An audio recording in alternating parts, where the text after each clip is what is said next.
Et merci beaucoup pour cette invitation et cette présentation. C'est très bien qu'on commence à parler du Soudan à Paris, parce que c'est pas tous les jours qu'on parle du Soudan et dans des lieux prestigieux comme Lima, à l'Institut du monde arabe.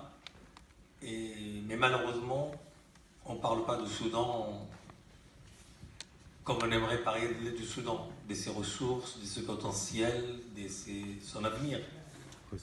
On parle aujourd'hui du Soudan parce qu'il y a une répression féroce qui s'abat sur le peuple soudanais depuis 3 mois, plus de 3 mois aujourd'hui, 98 jours. Le peuple soudanais qui est sorti dans la rue après 30 ans de pouvoir islamique militaire du général al-Bashir. Et après ces 30 ans de pouvoir, le général al-Bashir voulait encore amender la Constitution pour périguer un 7e mandat, pour rester au pouvoir de 2020 jusqu'à 2025. Et en plus, dans un pays ravagé par les guerres. Je ne dis pas la guerre, mais les guerres.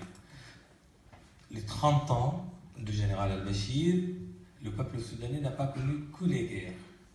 Une guerre au Sud-Soudan qui se soldait par la séparation du pays en 2011. En 2011. Une guerre dans le Darfour qui s'est soldée par la mort, la génocide de 400 000 Soudanais de Darfour et qui a coûté à général al-Bashir une poursuite par le tribunal pénal international. Et c'est un de nos problèmes aujourd'hui, la poursuite par le Cour pénal international du général Bashir. Et plus tard, peut-être, je reviendrai sur ça. Une guerre dans le Mont Nouba et le Nil Bleu, dans l'est du Soudan, avec plus de 800 000 morts dans les 20 dernières années.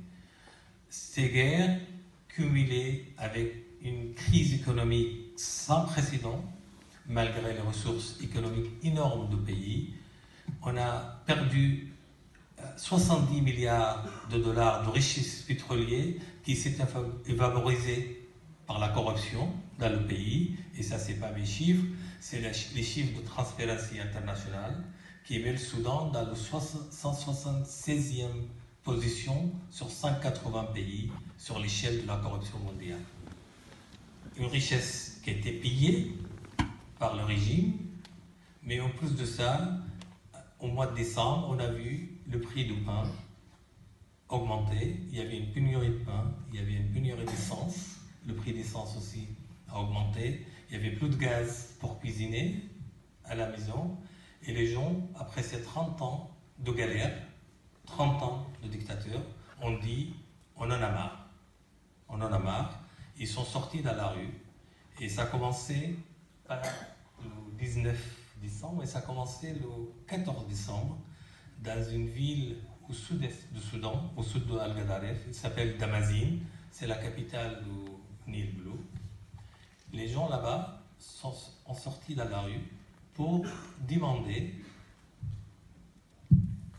des prix raisonnables pour les produits de première nécessité. Et la réponse de pouvoir, comme c'est d'habitude, c'était la répression, rien qu'à la répression et plus de répression. Et on a commencé à compter les morts à partir de cette date-là pour arriver jusqu'à aujourd'hui à peu près 60 morts en 3 mois de répression. Je pense que vous avez vu tous les images vidéo qui circulent sur Internet sur comment les services de sécurité ont traité les manifestants et le type de répression qui a été utilisé par les forces de l'ordre, mais surtout par les milices. Parce que c'est les milices du parti au pouvoir qui s'occupent de cette répression dans la rue tous les jours. Il y avait beaucoup de morts, il y avait beaucoup de blessés. Tous les morts, c'était des morts par balles, blessés à la tête ou à la poitrine. Et il y avait aussi beaucoup de blessés. Et on a vu tous, je pense, les images des milices entrant dans la salle de l'hôpital où les médecins ont été au Omdurman, quand les médecins ont été en train de soigner des blessés, et on a tiré des gaz lacrymogènes à l'intérieur de la salle d'opération. Et il y avait plusieurs morts aussi à cause de ça. Et en plus de la répression dans la rue, il y avait une campagne d'arrestation qui a s'abattu sur le pays. À peu près 2000 personnes, 2000 activistes, syndicalistes, politiques, en politique, ont été arrêtés. Et aujourd'hui, au jour d'aujourd'hui, quand je parle avec vous, il y a à peu près 800 personnes qui sont encore dans la gueule de la service de sécurité soudanais, dans ce qu'on appelle là-bas les frigos. Parce que vous savez, le Soudan c'est un pays chaud, les gens n'ont pas l'habitude de froid, alors on le met dans des cellules avec 16 degrés de température, et on appelle ça les frigos, pour que les gens souffrent le plus, parce qu'ils n'ont pas l'habitude de froid. Qui sont les gens qui sont sortis dans la rue? C'est principalement les femmes, qui représentent plus que la moitié des gens qui sortent dans la rue, et la jeunesse. La jeunesse qui a moins de 30 ans, qui n'a pas connu quelque chose au Soudan que le régime du général al-Bashir. Et ces jeunesses-là, c'est vrai, au début, on réclamait, et les femmes et les autres, on réclamait